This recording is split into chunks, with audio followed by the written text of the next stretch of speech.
Jusqu'à 9h, Ici Matin, sur France Bleu Béarn Bigorre. Il est 8h15 et notre invité ce matin est le chef de file de l'opposition municipale à Pau. Il répond à vos questions, Mathias Kern. Bonjour Jérôme Marbeau. Bonjour Mathias Kern. Merci d'être avec nous ce matin sur France Bleu Béarn Bigorre au lendemain de ce conseil municipal plutôt animé. Hier soir, la numéro 2 de votre liste en 2020, Julie Joanneau, a décidé de changer de camp, de siéger désormais parmi la majorité de François Bayrou. Est-ce que c'est une trahison pour vous ?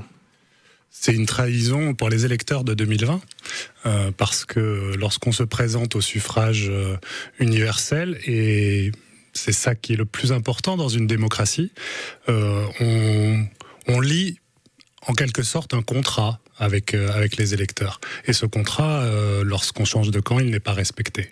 Et donc, c'est une trahison du vote de 2020. Est-ce qu'elle aurait dû démissionner si elle n'était plus d'accord avec votre position ? Parce que c'est un peu ce qu'elle a dit hier soir.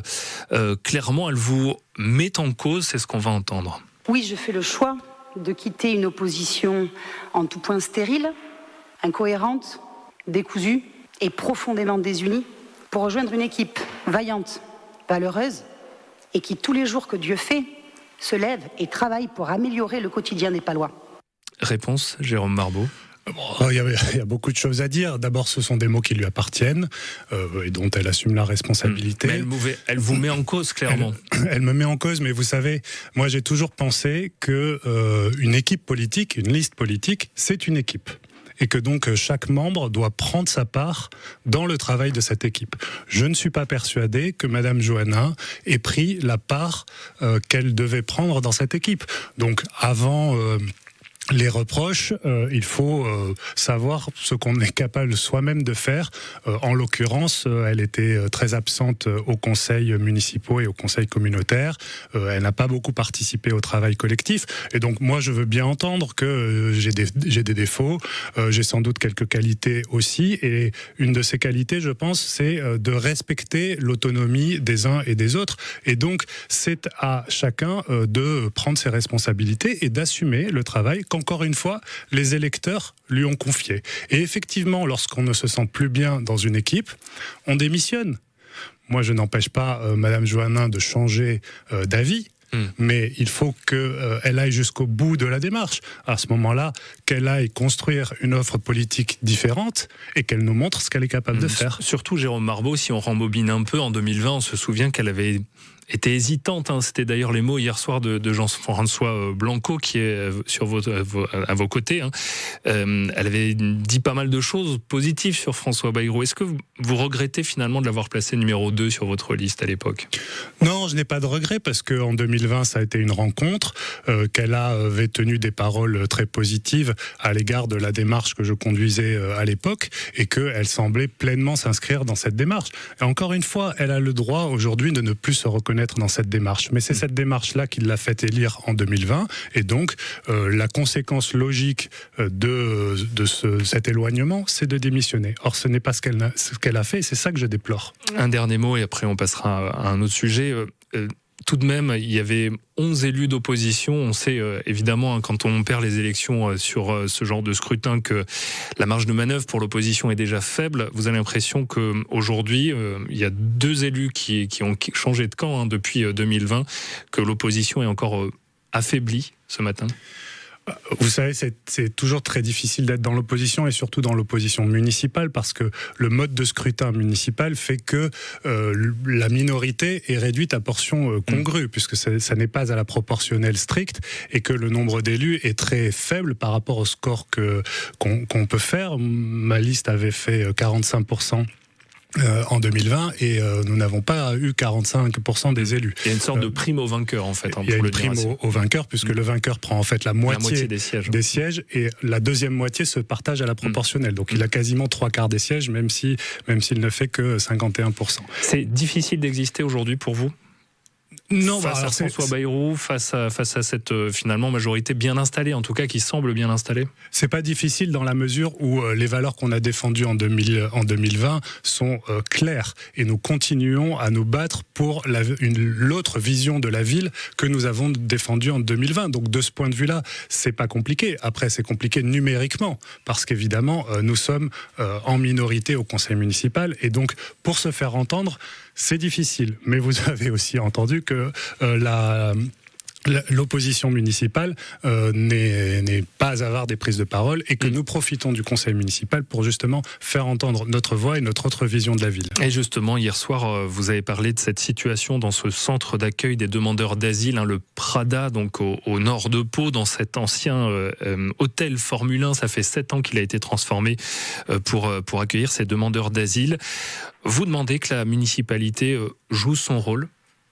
Oui, bien sûr, j'ai demandé à François Bayrou que la municipalité joue son rôle parce que François Bayrou, dans sa chronique, a rappelé les bons classements de la ville de Pau dans certains classements établis par notamment hier l'Express. Mais il faut aussi dire que notre ville a fait la une des médias nationaux la semaine dernière pour des choses moins positives et notamment les conditions d'accueil des demandeurs d'asile dans le Prada qui se trouve, donc c'est le foyer d'accueil des demandeurs d'asile qui se trouve à côté du péage de l'autoroute et qui accueille les demandeurs d'asile dans des conditions d'insalubrité indignes de notre pays. Oui, alors, bien sûr, c'est tout à l'heure à 8h dans le journal, des cafards, des conditions d'hygiène déplorables, des rats même dans les faux plafonds, des moisissures un peu partout.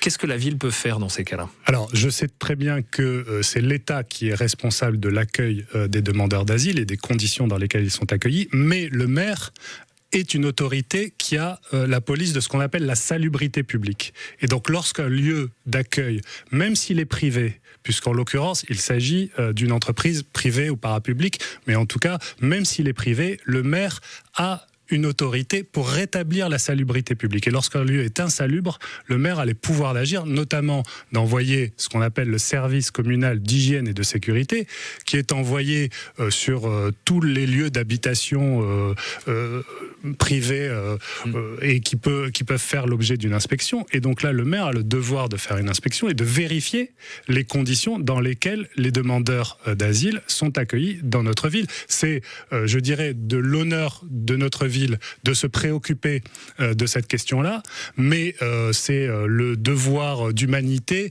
je dirais, minimum, et quand on a le pouvoir d'agir, il faut agir. Et pour vous, il faut trouver clairement un autre lieu pour les accueillir, par exemple?